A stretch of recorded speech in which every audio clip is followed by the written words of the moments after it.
என்னை ஆசீர்வதியும் அப்படி நீங்க கேளுங்க, கண்டிப்பா அவர் நிரம்ப போகிறார். ஆண்டவர் அபிஷேகம் நிரம்ப போகுது. பிசாசு ஓடிடும், வியாதி நல்லாயிடும், எல்லா செய்வன கட்டு மாந்திரி எல்லாம் ஓடி போயிடும். அவருடைய அபிஷேகம் நிரம்பிட்டா போதும், எல்லா பலவீனம் உங்களை விட்டு போயிடும். கிறிஸ்துவுக்கு 2026ஆம் ஆண்டு பிறந்திருக்கு. அந்த புத்தாண்டு வாழ்த்துக்கள் உங்களை ஒவ்வொருவருக்கும் நான் தெரிவித்துக் கொள்கிறேன்.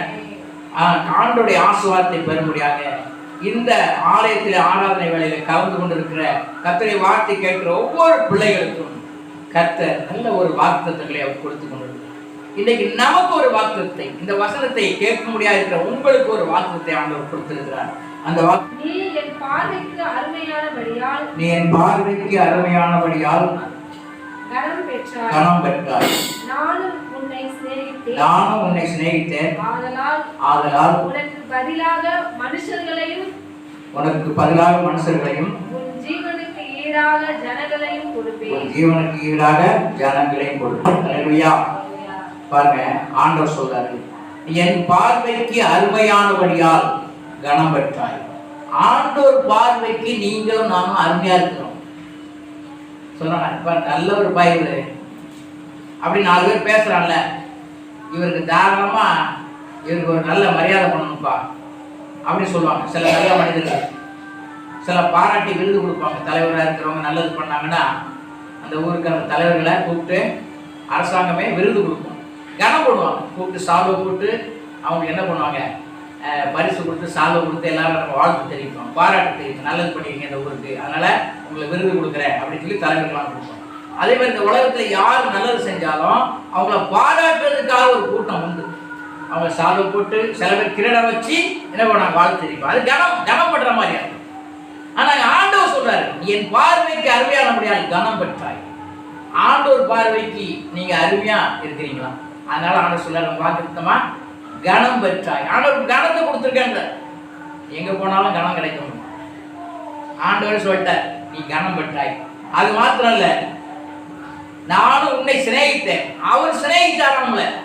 நீங்க சிநேகிக்கிறீங்களா இல்லையா? அவர் உங்களை சிநேகிக்கிறார். உங்களை ஃப்ரெண்ட்ஷிப்பா அவர் பார்க்கிறாரா? நம்ம அவரை ஃப்ரெண்ட்ஷிப்பா பார்க்கலன்னா கூட அவர் உங்களை ஃப்ரெண்ட்ஷிப்பா பார்க்கிறார். இப்போ நம்ம ஒரு ஃப்ரெண்ட்ஸ் அப்படின்னா, ஒரு நண்பரை ஃப்ரெண்ட்ஷிப் பார்க்கணும்னா அவங்களுக்கு ஏதாவது நன்மை செஞ்சா அவங்க ஃப்ரெண்ட்ஷிப் பார்க்குறாங்க. இப்போ நம்ம கூட வர ஒரு 4 பேர் நம்ம எங்கன்னா கூப்பிட்டு போகிறோம், அவங்களுக்கு டீ வாங்கி கொடுத்து நம்ம சாப்பாடோ இதை வாங்கி கொடுத்து நம்ம வீட்டுக்கு வரும்போது கூப்பிட்டு போனால் அவங்க என்ன பண்ணுவாங்க, நம்மளை ஒரு மரியாதை கொடுப்பாங்க. பரவாயில்ல, இவருக்கு கூட போனால் நமக்கு எல்லாம் பண்ணி தராரு. ஆனால் சில பேர் போனால் ஒரு டீ கூட வாங்கி தர மாட்டான். வாங்க அங்கே போவான், இங்கே வாங்கி கூப்பிட்டு போவான், என்ன பண்ண மாட்டான், நம்ம காசை போட்டு தான் சோறு தின்ட்டு வரோம், அந்த மாதிரி இருக்கும். ஆனால் சில பேர் கூட வந்துருக்கலாம், சாப்பாடு நான் கொடுக்குறப்ப காசு கொடுப்பான். அப்போ அவனை மரியாதை கொடுப்பாங்களா, கனம் பண்ணுவாங்க. என்ன பார்த்தா தலைவர்கிட்ட கூட சொல்லுவானுங்க. ஏன்னா அந்த நன்மை செய்யறதுனால, ஒரு உதவி செய்யறதுனால, அந்த மனப்பான்மை இருக்கிறதுனால. அதே போல ஏற்கனவே ஏழைகளுக்கு ஒரு நன்மை செஞ்சா ஆண்டவர் உங்களுக்கு கடன் பண்ணுவார். ஒரு வசனம் சொல்லுது, ஏழைக்கு இறங்குறவன் கர்த்தருக்கு கடன் கொடுக்குறான், அவன் கொடுத்ததே அவர் திரும்ப கொடுப்பார்.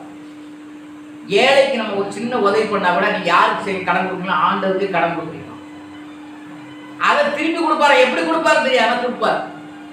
ஆனா நம்ம இன்னைக்கு பேங்க்ல ஒரு ஒரு ஒரு 1 லட்ச ரூபா கொண்டு போட்டீங்கன்னா அவங்க என்ன பண்ணுவாங்க, ஒரு குறைஞ்ச ஸ்பீடு ஒரு வட்டியை குறைஞ்சது உங்களுக்கு ஏதாவது ஒரு 700 ரூபாய் எவ்வளோன்னு நினைக்கிறேன், 500லேருந்து 700 வரைக்கும் ஒரு வட்டி மாதிரி கொடுப்பாங்க மாதம். அந்த காசு அங்கே இருக்கிறதுனால, இது மாதம் வந்துகிட்டே இருக்கும், அந்த பணம் அங்கே இருக்கிறதுனால.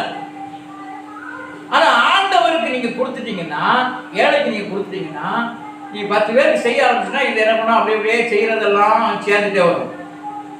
இதெல்லாம் ஆண்டவர் என்ன பண்றாரு, வட்டி மேல வட்டி குட்டி போட்டு நிறைய தராங்களே. இன்னைக்கு இன்சூரன்ஸ் எல்லாம் போட்டா எப்படி தராங்க உங்களுக்கு? நீங்க பாதி பணம் கட்டினா 50,000 கட்டினா எப்படி 1 லட்ச ரூபாய் கிடைக்கும் 5 வருஷம் கழிச்சு.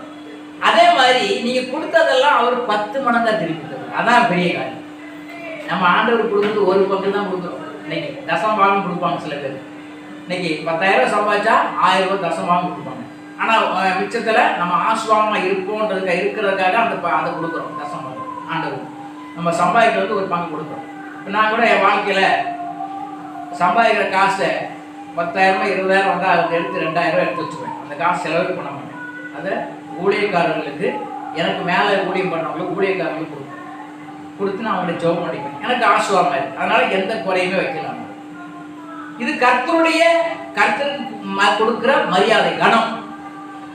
நம்ம அதை கர்த்தருக்கு கொடுக்கணும்னா அவர் கனப்படுத்தணும்னு அர்த்தம். அப்ப அவர் கனம் பண்ணுவாரா பண்ண மாட்டாரா? கண்டிப்பா பண்ணுவார்.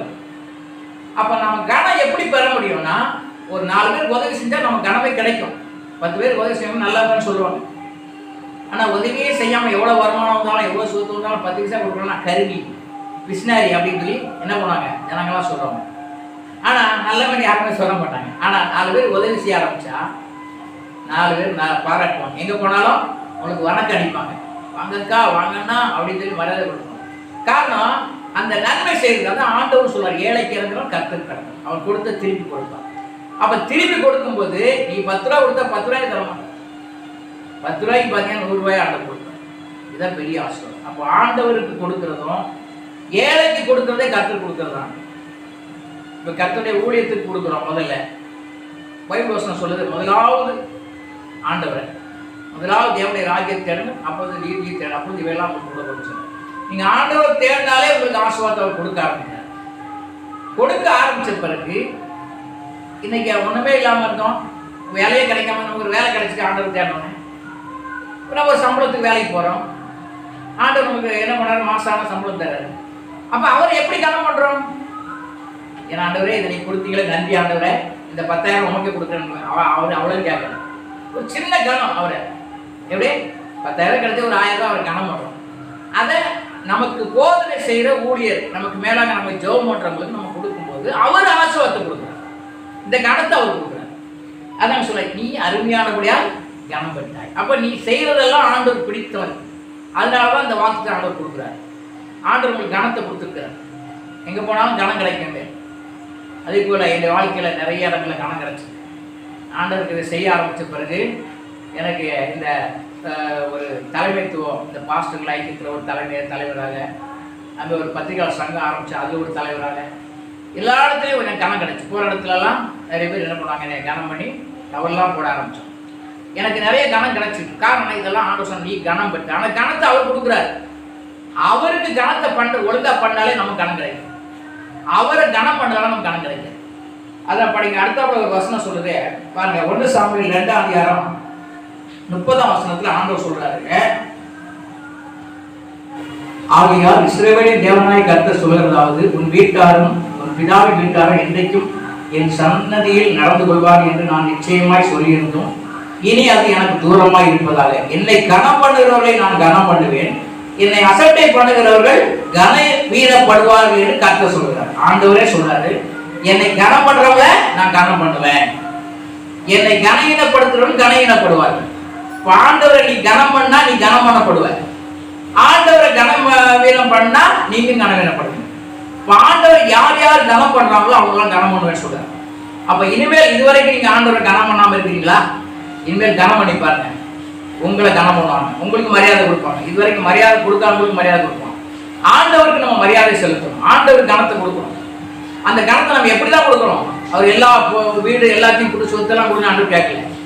நீ ஆசீர்வாதம் பெற்று நீ உன்னைய ஒண்ணுமே இல்லாம உன்னைய ஒரு சம்பாதிக்க வைக்கிறாரு, ஒரு பிசினஸ் ஆசீர்வதிக்கிறாரு, ஒரு 10,000 20,000 வருமானம் வந்த உடனே ஆண்டவரே இதெல்லாம் நீங்க கொடுத்தீங்க உமக்கு நன்றின்னு சொல்லி ஆலயத்தில் சொல்லிட்டு, இந்த 10,000 ரூபா 10,000 ஒரு 1000 ரூபா ஆண்டவரே இதை நீங்க வச்சுங்க, நீ ஆசீர்வதிக்கு ஒரு சின்ன கனம் பண்றதுக்காக கொடுக்குறேன்.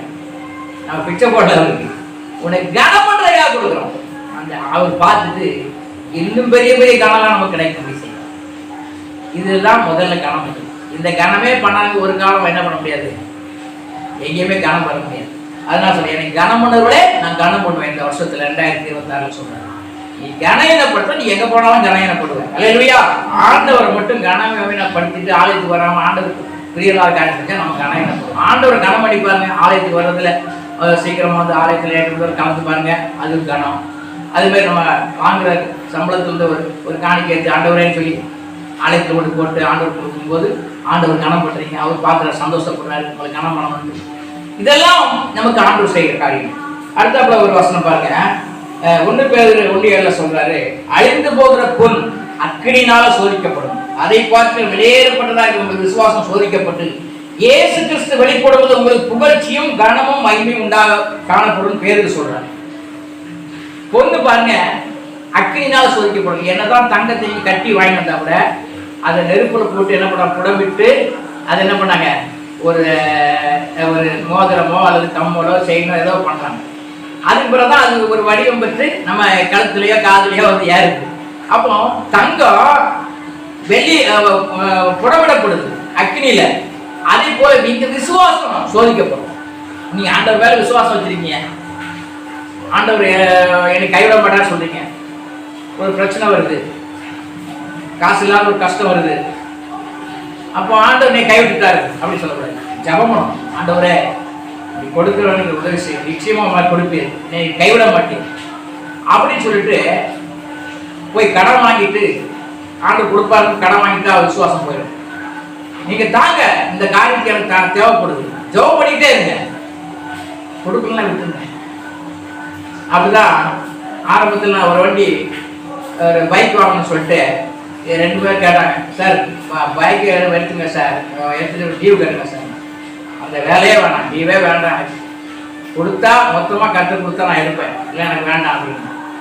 அதே மாதிரி எங்கள் பையன் வாங்கும்போது அவன் டியூவில் எடுத்தான்.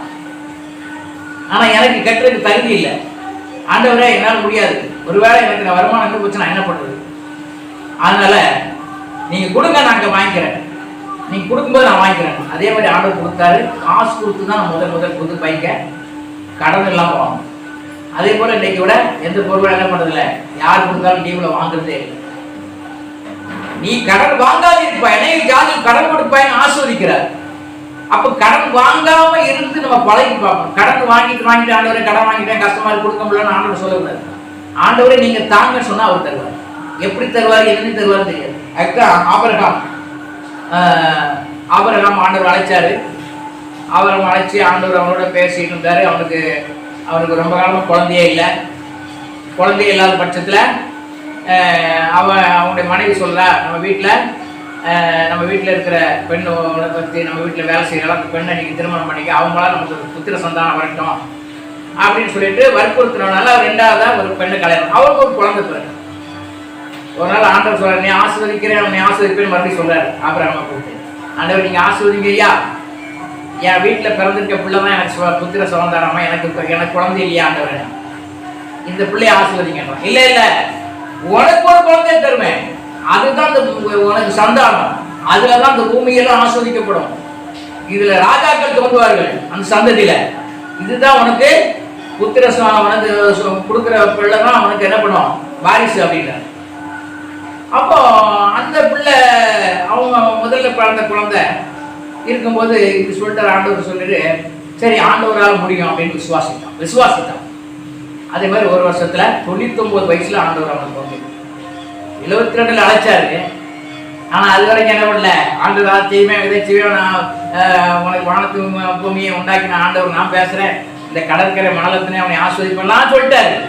ஆனா குழந்தை ஒரு நாள் ஆண்டவர்கிட்ட கேட்கணும், ஆண்டவரே இந்த பிள்ளைய நீங்க ஆஸ்வதிக்க ஒரு பிள்ளைய கொடுத்தீங்க அப்படின்னு சொல்றான். இல்ல இல்ல, இந்த நான் உனக்கு ஒரு குழந்தை தரேன். அதே மாதிரி ஆண்டவர் ஒரு பிள்ளைய கொடுத்தார், ஈசாக். அப்பதான் விசுவாசத்தை ஒரு நாள் சோதிக்கிறார். சரிப்பா அவனுக்கு குழந்தை கொடுத்துட்டேன், ஒரு 15 வயசு ஆகுது ஈசாக். ஆண்டவர் அவனை சோதிக்கிறான், விசுவாசம் உண்மையா பொய்யா, உன் பிள்ளைய வெட்டி எனக்கு பலி கொடுன்றார். ஆதியாகமம் 22ஆம் அதிகாரத்துல நீங்க படிச்சீங்கன்னா அதை சொல்லப்படுது. சரி, ஆண்டவரால கொடுத்தவர், அவருக்கு நம்ம இல்லைன்னு சொல்லக்கூடாதுன்னு சொல்லிட்டு என்ன பண்ணாரு, ஆபிரகாம் பிள்ளையை கூட்டிட்டு என்ன பண்ண மோரியான்ற மலைக்கு கூப்பிட்டு போறாரு. மனைவிகளோட சொல்லலை, சொன்ன அவங்க தடுத்துருவாங்கன்ட்டு நாங்கள் போய் ஆண்டவரை தொழுத்து கொண்டு வரோன்னு சொல்லிட்டு போறாரு. வேலைக்காரன் கூட வரான். அதுக்கு முன்னாடி பலி செலுத்திருப்பாரு நமக்கு தெரியல. பையன் கேட்குறான், அப்பா நம்ம பலி செலுத்த போறீங்களே, ஆடு எங்கப்பா, ஆட்டுக்குட்டி எங்க, ஆட்டுக்குட்டி பலி செலுத்த பார்த்துருக்கான், ஆடு எங்கப்பான்னு கேட்குறான். அவன் என்ன சொல்றான் தெரியுமா, நீ தான் அந்த ஆடுன்னு சொல்லலை, சொன்னா ஓடி இருப்பான். அவன் விசுவாசமா ஒரு வார்த்தை சொல்றான், கர்த்தர் பார்த்து கொள்வார், அவர் வேலை போட்டான். எடே ஆண்டவரே பார்த்தாரு, நம்ம வேலை போட்டுறானே கட்டிய. அப்ப ஆண்டவர் பார்த்துக்குவாரு ஒரு விசுவாசம் தானே, அந்த பிள்ளைக்கு ஒரு தைரியம், ஆண்டவர் ஆடு வச்சிருப்பாரு அப்படின்னு பையன் நினைச்சிட்டான். ஆனா அங்க போன போதுதான் தெரியுது, பையன் அமைதியா இருக்கான். அவன் காலை கையை கட்டி மேல கிடத்துறாரு. அப்போ கூட அவன் அமைதியா இருக்கு. ஏன்னா கர்த்தர் பார்த்து கூடாதுன்னு சொல்லிட்டார, நம்மளை ஏன் பலி கொடுக்க போறோம் அவன் நினைச்சு படுத்துருந்தான். திடீர்னு என்ன பண்றான், கத்தி எடுத்து சரி ஆண்டவரை என் பிள்ளைய நீங்க கேட்ட மாதிரி நான் கொடுக்குறேன்னு கையில் தூக்கும் போது ஆபிரகாமே நிறுத்துன்னு வாழ்த்து சொன்ன. உன் பிள்ளைய ஏக சுதன் என்று நீ பாராம எனக்கு ஒப்பு கொடுத்த, அதனால விசுவாசம் உறுதியானதுன்னு சொல்லிட்டு என்ன பண்ணாரு, ஒரு புதர்ல ஒரு ஆட்டுக்குட்டி வந்து நிற்குது. அங்க ஆடா தோண்டி அந்த ஆட்டை பலியிடு, அவன் பிள்ளைய கொண்டு போன ஆண்டை தெரியுது. அவன் விசுவாசம் சோதிக்கப்பட்டு அவன் ஜெயிச்சான். அதுக்கு பிறகு எல்லாம் ஆசீர்வாதம் ஆண்டவர் சொன்ன மாதிரி அவனுக்கு கிடைச்சது. அதே போல நம்முடைய வாழ்க்கையில சில சோதனைகள் வரும். உன்னை இழந்தா ஒன்று சொன்னாங்க, உன்னை தியாகம் பண்ணி தான் உன்னை எடுக்கணும்னு சொல்றாங்க. ஒரு சின்ன மீனை போட்டு பெரிய மீனை போட எடுக்கிறாங்க. அது ஏதாவது தியாகம் பண்ணி தான் நம்ம வாழ்க்கையில உயர முடியும். இந்த ஊழியத்துல நான் வரும்போது நல்லா ஊழிய வளர்ற டைம்ல என் பையனை இழந்தேன். நல்ல வருமானம் அவன் மூலமா தான் எனக்கு வந்தது. அவன் இழந்தேன். ஒரு வருஷம் எனக்கு ரொம்ப கஷ்டமா தான் இருக்கு. ஆண்டவரை விடல. ஆண்டவரை என்ன தொழுது ஆரம்பிச்சேன். என்ன பண்ண, ஆண்டவரை விட்டு விலைக்கு போகல. ஆண்டவரை என் பிள்ளைய எடுத்துட்ட, நீங்க வேண்டாம் ஆண்டவரை அப்படின்னு நான் போகல. அப்பவும் பைபிளை படிக்க ஆரம்பிச்சேன். ஆண்டவரை தொழுது தேட ஆரம்பிச்சேன். என்னை ஆண்டவர் சமாதானம் வச்சுட்டு கொஞ்ச நாள் மனசுல நிம்மதி இல்லாத மாதிரி இருந்தது. ஆனா ஆண்டவர் எனக்கு சந்தோஷம் கொடுத்தார். நான் பைபிளை படிக்க ஆரம்பிச்சேன், ஜெபம் பண்ண ஆரம்பிச்சேன். அவனுக்கு சந்தோஷம் கொடுத்தாரு. இன்னைக்கு உயர்த்தி வச்சிருக்காரு. அதெல்லாம் மறந்துட்டேன். எனக்கு அந்த ஞாபகம் மறக்க வச்சுட்டார். ஆகினால கர்த்தர் ஒரு மனுஷனை எடுத்துக் கொடுக்குற வேலை இருக்குது. சில பேர் வாழ வைப்பார், சில பேர் சீக்கிரம் எடுத்துக் கொள்வார். அதான் ஒரு வருஷம் சொல்லுது, அவர் பறித்துக் கொள்கிறார், யார் தடுத்துக் கொள்ளும். ஒரு பூ பூத்திருக்கு, தோட்டத்துல 10 பூ பூத்திருக்கோம். எது அழகா இருக்கோ அந்த பூவை நம்ம பறிப்போம். அந்த பூ ஏன் இதை பறிக்கிறான்னு கேட்க முடியாது. அதே போலதான் நாம, எனக்கு இது தேவை நான் எடுத்துக்கிட்டேன் அப்படின்னு அவர் எடுத்துக்கிறார் சில பேர். அதனால நம்ம என்ன பண்ணக்கூடாது, வருத்தப்படக்கூடாது. நம்மள ஒருத்தர் போயிட்டார வருத்தப்படாது. காரணம் அவருக்கு அது பிடிச்சிருக்கு. அதனால அவர் என்ன பண்ணாரு, அதை எடுத்துக்கிட்டார். அல்லேலூயா. ஆகினால பூவை போல உங்க வாழ்க்கை என்ன பண்றாரு, சில பேரை நம்மள ஒருவர் எடுத்துட்டார கவலைப்படக்கூடாது. ஆண்டவரோடு இருப்பார் அவரு. அப்படிதான் நான் தேர்த்திக்கொள்றேன். அதனால நாட்கள்ல ஆண்டவர் அப்போ இருந்ததை விட என்னை இப்போ கனப்படுத்தி வருகிறார். அப்போனா எனக்கு அதிக கனம் கிடைக்கல. என் மகன் இறந்த பிறகு அநேக இடங்கள்ல எனக்கு கனப்படுத்திருக்கேன். ரொம்ப மரியாதையா ஆண்டவர் நடந்தார். அப்போ ஆண்டவருக்கு நான் கனத்தை கொடுக்க ஆரம்பிச்சேன். சரியான முறையில் அவருக்கு என் வருமானத்தில் வர்ற காசை முதல் 10 பங்கை தனியாக எடுத்து வச்சு வைப்பேன். அதை எடுக்கவே செலவு பண்ணேன். ஆண்டு ஊழியக்காரர்களுக்கு கொடுத்தேன், காணிக்க கொடுத்து நான் ஜெபம் பண்ணி. நானே ஊழியக்காரனாக இருந்தாலும் நான் கொடுத்துதான் ஆகணும். எனக்கு மேலே வந்து கொடுத்துதான் ஆகணும். நான் அவர் இன்னொருத்தர் கொடுத்து அவர் கனம் பண்ணுறதா கொடுக்குறேன். அல்லேலூயா. அவர் என்னை கனம் பண்ணி வருகிறார். அப்புறம் இதை செய்யும் போது நாம் கனம் பண்ணப்படுவோம். இன்னொரு வசனத்தை நீங்க பார்த்தீங்கன்னா, ஆபிரகாம் விசுவாசித்தார், அவனுக்கு நீதியாக எண்ணப்படுதுன்னு ஆதியாகமம் 15 சொல்லப்பட்டது. 5ஆம் வசனத்திலிருந்து நீங்க பார்த்தீங்கன்னா 15 அதிகாரத்தில் சொல்லப்பட்டது. லூக்காவுல 19:9 சொல்றாரு, ஆபிரகாமின் குமாரனாய் இருக்கிறானே அப்படின்னு ஆண்டவர் சொல்றாரு. இன்னைக்கு நம்ம ஆபிரகாமின் குமாரன் என்று அழைக்கிறோம். ஆபிரகாமின் சந்ததி சொல்லப்படுறோம். எப்படின்னா, ஆபிரகாம் விசுவாசித்தான், அவனுக்குள்ள சந்ததிகள் பூமியில ஆஸ்வதிக்கப்படும் சொல்லுது. ஆபிரகாம் விசுவாசிகளின் தகப்பன்னு சொல்றாரு ஆண்டவர். விசுவாசிகளின் தகப்பன்னு சொல்லப்படுது. அப்ப விசுவாசிகளுக்கெல்லாம் நீ தகப்பன் ஆபிரகாம் தான். அவன் தான் முதல் விசுவாசி. ஆபிரகாம் ஆண்டவர் விசுவாசித்தான். இப்போ ஆபிரகாம் விசுவாசித்தான். இன்னைக்கு நாம விசுவாசிக்கிறோம்னா ஆபிரகாமுக்கு பிள்ளைகளா தான் நாம இருக்கிறோம். ஏன்னா ஆண்டவருடைய பிள்ளைகளா நாம் இருந்தாலும் ஆபிரகாம் விசுவாசித்தான். இந்த பூமியில மனுஷ சரீரத்துல ஆபிரகாம் சந்ததியா மாறுகிறோம். இன்னைக்கு நம்ம பாருங்க, ஒலிவ மரம், ஒரிஜினல் ஒலிவ மரம் இஸ்ரேல் நாட்டில். அந்த ஒரிஜினல் ஒலிவ மரத்துக்கும் காட்டு ஒலிவ மரம் ஒன்று, 2 ஒலிவ மரம் இருக்கு. அப்ப ஒலிவ மரத்துல 2 ஒலிவ மரம். காட்டு ஒலிவ மரம், இப்போ அத்தி மரத்துல காட்டத்தி நாட்டத்தின்னு இருக்கு. ஆனா காட்டத்தி அந்த இதை யாருமே சாப்பிட மாட்டாங்க. அதுல காய் நிறைய காய்க்கும், பேத்தின்னு சொல்லுவாங்கல்ல அதை. ஆனா வீட்டில் இருக்க அத்தி பழத்தை நம்ம சாப்பிட்றோம், நல்லா இருக்கு. அதே மாதிரி ஒலிவ மரத்து எண்ணெய, ஒலிவ மரத்து காயை பறிச்சு எண்ணெயாட்டி அதை என்ன பண்றாங்க, பூசுறதுக்கு பலகாரம் சொல்றதுக்கெல்லாம் அவங்க பயன்படுத்துறாங்க. ஆனா காட்டு ஒலிவ மரம் எதுக்கும் பயன்படாது. அப்ப காட்டு ஒலிவ மரம் எதுக்கும் பயன்படாத காட்டு ஒலிவ மரத்தையே ஆண்டவர் பயன்படுத்த சித்தமுள்ளவராக இருக்கிறார். ஆகினால் நாமெல்லாம் வந்து காட்டு ஒலிவ மரத்தை போலதான். ஒரிஜினல் சந்ததியார் இஸ்ரவேல் மக்கள், அவருடைய சந்ததி. ஆனால் நம்ம ஆபிரகாமுக்குள் நாம இஸ்ரவேலராய் மாறி இருக்கிறோம். ஆவிக்குரிய இஸ்ரவேலராய் ஆண்டவர் நம்மை மாற்றிருக்கிறார். அவங்க ஒரிஜினல் மனுஷ சரீரத்தினுடைய இஸ்ரவேலர், நம்ம ஆவிக்குரிய இஸ்ரவேலராய் ஆண்டவர் மாத்துகிறார். இன்னைக்கு ஆண்டவராய் இயேசு கிறிஸ்துவை ஏற்றுக்கொள்ளும் போது நம்மளும் ஒரு இஸ்ரவேலருடைய சந்ததியை சார்ந்தவர், ஆபிரகாமின் விசுவாசி சந்ததியை சொல்றோம். அந்த ஆபிரகாமுடைய சந்ததியில ஒரு மனுஷன் என்ன பண்ணா, ஆபிரகாம் குமாரன் சொல்றாரு.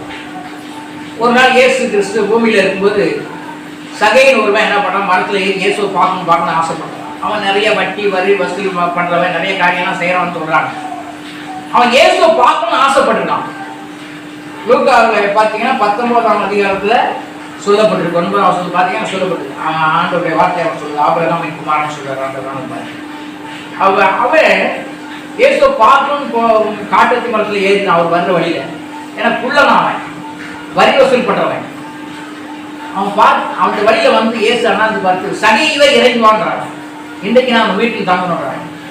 எல்லாரும் சொல்றாங்க, வரி வசூல் பண்றவன் இவர் வீட்டுல போய் தங்க போறாரா ஆண்டவர் அப்படின்னு சொல்லிட்டு எல்லாரும் விரும்ப இருக்கிறாங்க. அவன் வீட்டுக்குள்ள ஆண்டவர் காலை எடுத்து அவன் சொல்றான், ஆண்டவரை நான் ஏழைகிட்ட யார்கிட்டயாவது நான் அதிகமான காசு வாங்கிட்டு அதை நாளத்தையே கொடுத்துடுறேன், நான் சம்பாதிச்சு நாளத்தையும் ஏழைக்கு உதவி பண்றேன் அப்படின்னு அவன் சொன்னவனே ஆண்டவர் என்ன சொன்னாரு, இந்த வீட்டுக்கு இன்னைக்கு ரட்சிப்பு போதும். இதுவரையிலும் என்ன பண்ணல, இது ரட்சிப்பு இல்லை, பணம் இருந்தது எல்லாம் இருந்தது, ஆனா சமாதானம் இல்லை. ஆனா இன்றைக்கு இந்த வீட்டுக்கு சமாதானம், இந்த வீடு பரலோகத்துக்கு சொந்தமான ஒரு ரட்சிப்பு இந்த குடும்பத்துக்கு வந்ததுன்னு சொன்னார். இன்றைக்கு இந்த வீடு இவனும் ஆபிரகாமின் குமாரனா இருக்கிறானேன்னு சொன்னார். அப்ப ஆபிரகாமின் குமாரனா யார் எப்ப இருக்கிறார்? அவரு ஆபிரகாமின் குமாரனா இருந்தாலும் கட்டுக்குள்ளதான் இருந்திருக்கார். அவரை இயேசுதான் விடுதலை பண்ணார், இயேசுதான் அவருக்கு சமாதானத்தை கொடுத்தாரு. அந்த வீட்டுக்குள்ள வந்து நான் மனசு மாறுது பண்ணேன், நான் யார்கிட்ட ஏமாத்தி இருந்தா அவனை திரும்பி கொடுத்துறான் அப்படின்னு அவனே அறிக்கை செய்யறான். அவன் நல்ல மனசு மாறுதான். அது வரைக்கும் அவன் எப்படி வாழ்ந்தாலும் தெரியாது. ஆண்டவர் சொல்றாரு, இந்த வீட்டுக்கு ரட்சிப்பு. அப்ப ஆண்டவர் உங்க வீட்டுக்குள்ள வந்தாலும் ரட்சிப்பு, அப்ப ஆண்டவர் உலகத்துல வந்தாலும் ரட்சிப்பு. அப்போ அதனால இதனால ஆண்டவர் நீங்களும் ஒரு ஆபிரகாமுக்கு மாறினார். அதே நேரத்தில் இன்னொரு இடத்துல சொல்றாரு, லூக்கா 13ஆம் அதிகாரத்துல 16ஆம் வசனத்துல ஆபிரகாமின் குமாரத்தை சொல்றாரு. அந்த இயேசு கிறிஸ்து வாழ்ந்த நாட்கள்ல ஒரு ஆலயத்துல ஒரு நாள் பிரசங்கம் பண்ண போகும்போது ரொம்ப நாளா 18 வருஷமா ஒரு அம்மா கூனியே நடந்து வருவாங்களாம். ஆனா யாரும் அவங்களுக்காக வருதவிக்கல. அப்படிப்பட்ட அவங்க அந்த கூனியா இருக்கிறவங்கள ஆண்டவர் கூப்பிட்டு கையை எடுத்து கூப்பிட்டு கை வச்சாங்க. உனக்கு பலவீனத்திலிருந்து விடுதலையாக்கப்பட்டாச்சு. அவங்க கூனியா இருக்கிற என்னால நடக்க முடியாது, நான் சர்ச்சைக்கு போக மாட்டேன்னு நிக்கல. அவங்க ஓய்வு நாள் ஆராதனையே அவங்க கடைபிடிச்சாங்க. ஆண்டவர் அதை பார்க்கிறாரு. அவங்க நடக்க முடியலன்னா கூட நடந்து என்ன பண்ணிட்டாங்க, ஒழுங்கா ஆலயத்துக்கு வந்து ஆண்டவர் பார்க்கிறாரு. அதனால ஆண்டவர் அன்றைக்கு அந்த ஆலயத்துக்கு வந்தார். ஆலயத்துக்கு வந்தோடனே அவங்கள கூப்பிடுறாரு, மற்றவங்க எல்லாம் விட்டாரு. ஒழுங்கா ஆலயத்துக்கு வந்தாங்கல்ல அவங்களை கூப்பிட்டு கனம் பண்றாரு. எல்லாரும் பத்தியும் கூப்பிட்டு ஒரு பலவீனத்திற்கு விடுதலையாக்கப்பட்டான்னு சொல்லி கை வச்சு கூண்டு வந்து ஆண்டவர் மையப்படுத்தினார். இவரும் ஆபிரகாமின் குமாரத்தின்னு சொன்னார். அல்லேலூயா. இன்னைக்கு ஆபிரகாமின் பிள்ளைகள் சொல்லிட்டு கூட நிறைய பேர் வியாதியில பிரச்சனைல தான் இருக்காங்க. நான் கிறிஸ்தவன் சொல்லிட்டு பிரச்சனை தான் இருக்கு. ஆனால் இயேசு கிறிஸ்து நம்மளை கூப்பிட்டு கனம் பண்ணா, ஒழுங்கா ஆலயத்துக்கு வந்தா நம்ம வியாதி நல்லா இருக்கும். ஒழுங்கா ஆலயத்துக்கு வந்தாலே நம்முடைய பிரச்சனைகள் மாறும்.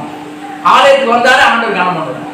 அப்போ ஆண்டவர் என்ன பண்ணார், அந்த அம்மாவுடைய வியாதி நீக்கி எல்லாரும் மத்தியில் இருந்து, அதுக்கு முன்னாடி எல்லாம் கூலி கூலின்னு சொல்லியிருப்பான், எல்லாரும் அசிங்கமா பேசியிருப்பான், கேவலமா பேசியிருப்பான். ஆனா அதுக்கு பிறகு கூலின்னு சொல்லுவானா எவனாவது நல்லா இருக்கா, எல்லாரும் மாதிரி நிக்க ஆரம்பிச்சான், ஆண்டவருக்கு நன்றி சொல்ல ஆரம்பிச்சான். அல்லேலூயா.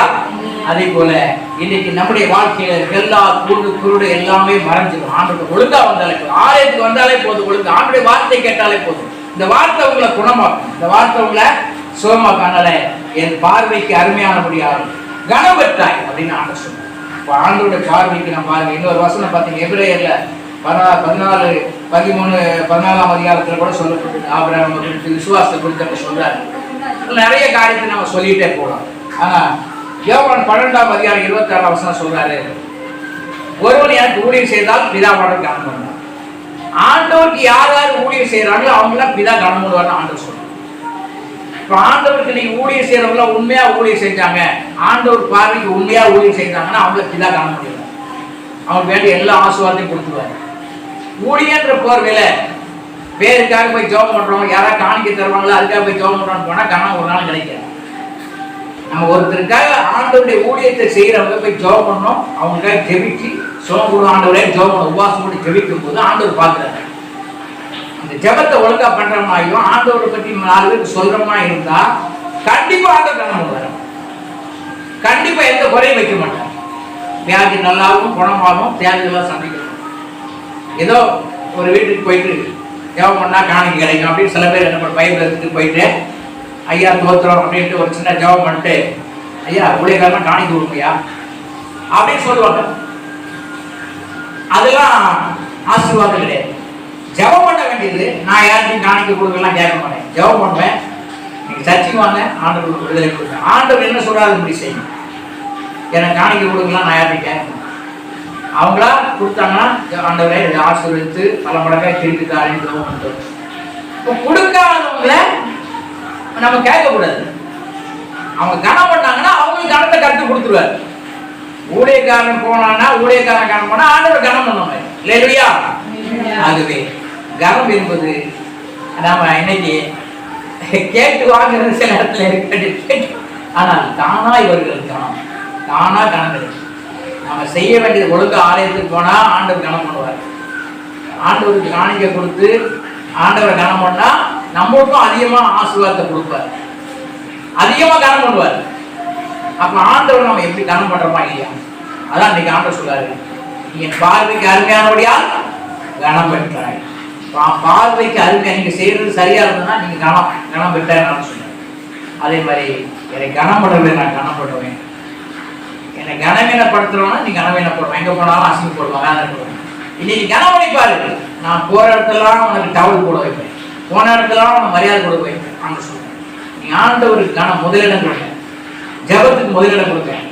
காலையில் எழுந்தோடனே முதல்ல ஜபம் பண்ணுங்க, ஆண்டவர் கனம் பண்ணுங்க. ஆண்டவரே தோத்துறையா இரவுகளும் காத்தீங்க, இந்த காலையில் இந்த நாளை ஆஸ்வதித்தாங்க அப்படின்னு ஒரு ஜபம் பண்ணிட்டு அவர் கனம் பண்ணிட்டு அவரை மையப்படுத்திட்டு புறப்பட்டு போய் பாருங்க. ஒரு தேவையெல்லாம் சொன்னீங்க. காலையில் எழுந்தோடனே முதல்ல ஆண்டவர் ஆண்டவர் மரியாதை. ஒருத்தர் இப்போ வழியில் பார்க்குற தெரிஞ்சவங்க சார் வணக்கம் அப்படின்னு உலகத்தா சொன்னாங்க. நம்ம கிறிஸ்தவ பிள்ளைங்க கத்திர சோத்துறோம் அப்படின்னு இல்லையா? அப்போ அவங்க நம்ம மரியாதை கொடுத்தாதான் மரியாதை தருவாங்க. அப்போ நாம மரியாதை கொடுக்கணும் ஃபர்ஸ்ட் ஆண்டவருக்கு. அப்பதான் அவர் மரியாதை நமக்கு கொடுப்பார். நம்ம கணத்தை கொடுத்தா அவர் கணம் நமக்கு தருவார், கணம் பண்ணுவார். நம்ம கணம் பண்ணாம ஆண்டவர்கிட்ட கணம் வர முடியாது. நம்ம ஆண்டவருக்காக நம்ம என்ன பண்ணணும்? ஆண்டவருக்காக நம்ம வாழணும். ஆண்டவருக்காக இந்த உலகத்துல ஆண்டவரே ஆலயத்துக்கு நான் ஒழுங்கா போறேன், உங்களுடைய வார்த்தை நான் கேட்க வரேன், உங்களுடைய ஆசீர்வாதம் எனக்கு வேணும் அப்படின்னு நீங்க வந்தீங்கன்னா ஆண்டவர் தொடர்ந்து வரும்போதே உங்களுடைய பிரச்சனைகளை அவரே ஒரு நாள் வந்து என்ன பண்ணுவாரு, உங்க பிரச்சனை இது வாமகளையும் கூப்பிட்டு வியாதி நல்லா இருக்குவார். அவ 18 வருஷமா சர்ச்சை போயிருக்கா. ஆனா 18 வருஷமா என்ன பண்ணல, அவ சுகம் கிடைக்கும் போல. ஆனா பைபிள் வசனம் சொல்லுது, ஓய்வு நாளை பரிசுத்தமா ஆசரிக்க நினைப்பாயாக. ஓய்வு நாளை பரிசுத்தம் ஆசரிக்கும் போது பூமியின் உயர்ந்த இடங்களில் ஏறி இருக்கும்படி யாக்கோபுடைய சுதந்திரத்தால் உன்னை போஷிப்பேன் அப்படின்னு சொல்லி ஏசாயா 58 அதிகாரத்துல 13-14 ஆண்டவர் சொல்றாரு. அப்போ ஓய்வு நாளை பரிசுத்த நாள் என்று மகிமையுள்ள நாள் என்று எண்ணுவாயானால் பூமியின் உயர்ந்த இடங்களில் ஏறி இருக்கும்படி யாக்கோபுடைய சுதந்திரத்தால் உன்னை போஷிப்பேன். யாக்கோபை இஸ்ரவேலாய் மாற்றி ஆசீர்வதித்த தேவன் உங்களை ஆசீர்வதிப்பார். இன்னைக்கு யாக்கோபு என்ற ஒரு மனுஷனுக்கு தான் இஸ்ரவேல் பேர் வச்சார். அந்த இஸ்ரவேலுக்கு தான் சொன்னார், இந்த நாடையே உனக்கு சொந்தமாக்கி தருவேன் சொன்னார். அதுதான் இஸ்ரவேல் நாடு. இன்றைக்கும் அந்த அந்த மக்கள் என்ன பண்றாங்க, இன்னைக்கு நிறைய கண்டுபிடிக்கிறாங்க. உலகத்துக்கு நிறைய தொழில்நுட்பங்களை கண்டுபிடிக்கிறாங்க. தண்ணியே இல்லாத ஒரு பாலைவன பூமியா இருந்த இடத்துல கடல் தண்ணியை சுத்தமாக்கி தண்ணீரா குடிக்க வச்சாங்க. அதே மாதிரி பயிர் வகைகள் பார்த்தீங்கன்னா சொட்டு நீர் பாசனம் கண்டுபிடிச்சி நிறைய காய்கறிகள் பழங்கள் எல்லாம் விளைய செய்யறாங்க.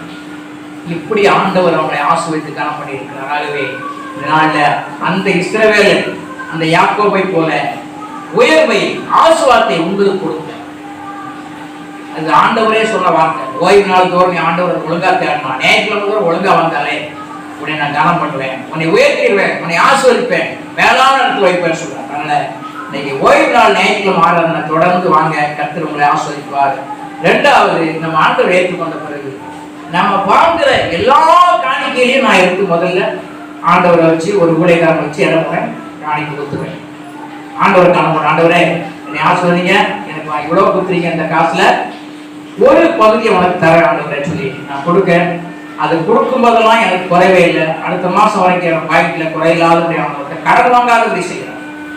அதுக்கு முன்னாடி கடன் வாங்குவோம், வாழ்றப்ப எவ்வளவு காசு வந்தாலும் பத்தாத ஒரு நேரம் இருக்கு. ஆனா இன்னைக்கு வாங்குற காசுல ஆண்டவர் மீதி எடுக்க வைக்கிறார். யாராவது ஒருத்தர் ஹெல்ப் பண்ண வைக்கிறார். ஏழைகளுக்கோ மற்றும் உதவி பண்ணும்படி செய்கிறார். இதெல்லாம் எப்படின்னா ஆண்டவரை கனம் பண்றதுனால இன்னி ஆண்டவர் உயர்த்திருக்கார். கனம். அதே போல நீங்களும் ஆண்டவர் கனம் பண்ணிக்கணும். கர்த்தர் உங்களை கனம்